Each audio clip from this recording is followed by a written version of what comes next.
दोस्तों, कहते हैं ना कि जो दूसरों के लिए गड्ढा खोदता है सबसे पहले वही उसमें गिरता है।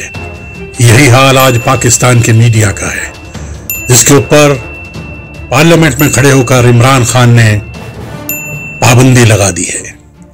ऐसी ऐसी पाबंदियां जिससे पूरे पाकिस्तान को, वहां की यंग जनरेशन को, वहां की नई सोच को बिल्कुल पंगु बनाकर रख दिया है। वहां के जो इंफॉर्मेशन ब्रॉडकास्टिंग मिनिस्टर मवाद चौधरी, जिनका असली नाम फवाद चौधरी है, उन्होंने इस सिलसिले को आगे बढ़ाया है। आज वहां की जनता, वहां के जर्नलिस्ट, वहां के पढ़े लिखे लोग सड़कों पर उतर आए हैं।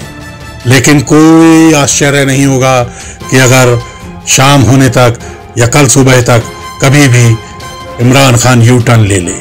वहां पे लड़कियों पे ऐसे ऐसे जुल्म ढाए जा रहे हैं कि उनको टाइट जीन्स और टी शर्ट पहनने पर पाबंदी लगा दी गई है। पाकिस्तान में ये जितने भी बैन लगे हैं वो बहुत ही खतरनाक हैं। इससे आप एक पूरे मुल्क को पंगु बनाकर उसे अपनी सोच के नीचे दबा देना चाहते हैं। अभी तक फौज सिर्फ वहां किडनैपिंग करती थी, किलिंग्स करती थी, आतंकवादियों को ट्रेनिंग देती थी, उन्हें आगे बढ़ाती थी, वहां के मासूम और गरीब बच्चों को बहकाकर आतंकवादी बनाती थी। लेकिन अब तो उन्होंने एक आम इंसान पर महंगाई के साथ साथ इस तरह के जुल्म करने भी शुरू कर दिए हैं। वहां की जनता में त्राही त्राही है। इस तरह की सोच, इस तरह की तालिबानी जो फिक्र, जो एक मंसूबा इनके अंदर दिखाई दे रहा है, वो धीरे धीरे तालिबान के असरात को ही पाकिस्तान में दिखा रहा है। आने वाला वक्त दिखाएगा कि पाकिस्तान में ये शरीयत, ये जो शरिया कानून अफगानिस्तान में लगाया गया है वो यहाँ भी आएगा। और एक दिन ये वेबसाइट ही ब्लॉक नहीं होंगी। एक दिन आप देखेंगे कि यहाँ भी शटल कॉक बुर्का पहनाया जाएगा। और ये पंजाबी बहनें, माताएं जो अभी तक भंगड़ा डाल रही थीं, और पंजाबी फौजियों की बीवियां और बेटियां जो अब तक बड़े खुश थे, वही सबसे पहले रोएंगे, छटपटाएंगे और छाती पीटेंगे। पाकिस्तान वैसे तो पूरी तरह से आतंकवादियों का गढ़ है, ये पूरी दुनिया को पता है। वहां पर हर तरह के आतंकवादी पाए जाते हैं, चाहे वो मुल्ला ब्रदर हों, चाहे वो ओसामा बिन लादेन हो, चाहे वो दाऊद इब्राहिम हो, चाहे वो हाफिज सईद हो। मुल्ला ब्रदर जो अभी आपसी लड़ाई में हक्कानी के साथ घायल हो गए थे, वो पाकिस्तान में ही इलाज करा रहे हैं। उनके बारे में कुछ नहीं पता कि वो जिंदा है या नहीं है, या फिर उन्हें तब तक रोक लिया गया है, तब तक ये राजनीति इनसाइड की जा रही है जब तक कि वहां पर सरकार ना बन जाए और सब कुछ ठंडा ना हो जाए। ये साहब हैं गुल साहब। ये वहां के ऐसे व्यक्ति हैं जो अफगानिस्तान में सरकार को निर्देश दे रहे हैं कि कैसे सरकार बननी चाहिए। लेकिन इनसे अपने ये जो तालिबानी, ये जो आतंकवादी हैं, ये संभाले नहीं जा रहे। और अपने यहाँ इन्होंने तहमत उछाल उछाल के और अपनी टोपी उछाल उछाल के अपने देश को बर्बाद करने का पूरा ठेका ले लिया है। ये मूंछों पर हाथ फेरने वाले, दाढ़ी पर हाथ फेरने वाले, कश्मीर को आज़ादी दिलाने वाले और कश्मीर में आने वाले, घुसने वाले, ये वो सब आतंकवादी हैं जो भारत विरोध के तैयार किए गए हैं।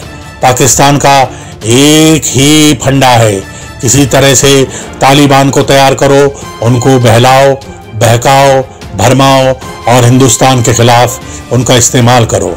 आज तालिबान अपने आप को बदला हुआ दिखा रहा है, लेकिन क्या ऐसा है कि हक्कानी, जिसके ऊपर करोड़ों रुपए का इनाम है, वो सुधरेगा? क्या इस तरह के लोग आने वाले वक्त में ये जो मादक पदार्थों की तस्करी है वो रोक देंगे? नहीं। यहाँ पर इंडिया में भी बहुत बदलाव हो रहा है। यहाँ पर जो रशिया, यूएस, यूके के जो चीफ हैं, स्पाई चीफ, खुफिया विभाग के चीफ, वो आकर अजीत डोभाल से मिले हैं। एक बहुत बड़ी खिचड़ी पक रही है। पाकिस्तान को धीरे धीरे चारों तरफ से घेरा जा रहा है। अफगानिस्तान पर पूरी नजर रखे जा रही है, क्योंकि अब पानी सर से ऊपर गुजर चुका है। और इनका हल निकालना बहुत जरूरी है। पंजशीर में भी जबरदस्त लड़ाई चल रही है। वहां पर लड़ाके आज भी अपनी जान हथेली पर लेकर पाकिस्तान के पिट्ठुओं और वहां के तालिबानियों से लड़ रहे हैं। पाकिस्तान ने यहां अपनी बहुत बड़ी फौज उतार दी है। उसने अपने तैयारों यानी हवाई जहाज़ों से भी वहां हमले किए, ड्रोन से हमले किए, लेकिन वो इन शेरों को हरा नहीं पाया। ये ऊंची ऊंची पहाड़ियों पर बैठकर तालिबानियों को निशाना बना रहे हैं।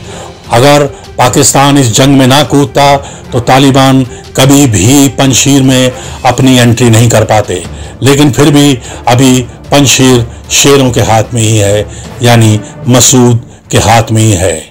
अभी शेरों ने वहां पर अपने पंजे अपनी खाल के अंदर नहीं किए हैं, वो बाहर ही हैं ताकि तालिबान को घायल किया जा सके। इधर हजारा समुदाय जो शिया समुदाय है और तजाकिस्तान के जो ताजिक समुदाय के लोग यहाँ लड़ रहे हैं, उनकी बहुत ज़्यादा किलिंग होने से, उन पर हमला होने से ये लोग पाकिस्तान से बेहद नाराज़ हैं। ये लोग चाहते हैं कि पाकिस्तान को इसका सबक सिखाया जाए। उन्होंने पाकिस्तान को इसकी चेतावनी भी दे दी है।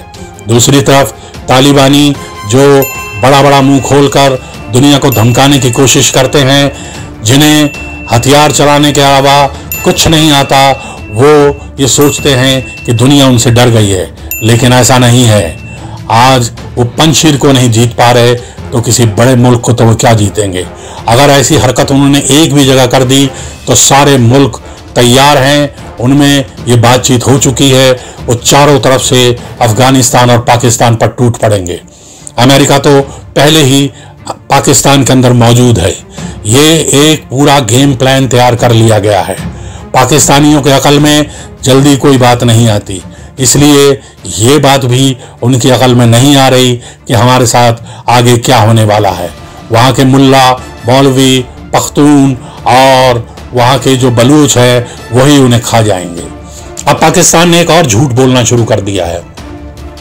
वो कह रहा है कि हिंदुस्तान दाइश यानी अलकायदा को तैयार कर रहा है और खुरासान के लड़ाकों को तैयार कर रहा है। वो उन्हें पाकिस्तान में आग लगाने, बम फाड़ने, खुदकुश हमले करने के लिए उकसा रहा है और पैसा खर्च कर रहा है। उसने अपने यहाँ कई ट्रेनिंग कैंप खोल रखे हैं। अब पाकिस्तान की इस बात पर दुनिया हंसी सकती है और क्या हो सकता है। हिंदुस्तान पर ये इल्ज़ाम लगाने से पहले उसे अपने घर में झांकना चाहिए, जहाँ पर आगजनी, लूटमार, महंगाई और लाशों के अंबार लगे हुए हैं, जहाँ लोग रो रहे हैं, जहाँ लोग तड़प रहे हैं, जहाँ लोग अपनी बेवजह की मौत, और उनकी पार्लियामेंट का तो ये हाल है कि वहाँ पर लड़ाई झगड़े, जूतम परेज ये होना एक आम बात हो गई है। वहाँ पर आपस में गाली गलौज होना, मारपीट करना, ये सब उनका एक शुगर मेला हो गया है। लेकिन पाकिस्तानी हैं कि उन्हें बिल्कुल भी शर्म नहीं आती, वो फिर भी मुंह फाड़कर किसी भी देश में चल देते हैं। उन्होंने एक ऐसा कारखाना खोल दिया है जिसमें सिर्फ और सिर्फ तालिबानी या फिर आतंकवादी या अलकायदा या दूसरे गिरोह के लोगों को वहाँ पर पनाह देनी शुरू कर दी है, ट्रेनिंग देनी शुरू कर दी है। उनमें उनके भी कई लोग मारे जा रहे हैं, लेकिन पाकिस्तान को इसकी कोई परवाह नहीं। वो तो खेलता ही लाशों का गेम है। उसने देखिए किस तरह से पंजशीर में ये अपने अलग अलग जो गुट हैं, उसके टेररिस्ट गुट और जो चलते फौजी हैं, उनसे कैसे हमला करवाया और पंजशीर को बहुत तो नहीं लेकिन कुछ ना कुछ नुकसान जरूर पहुंचाया।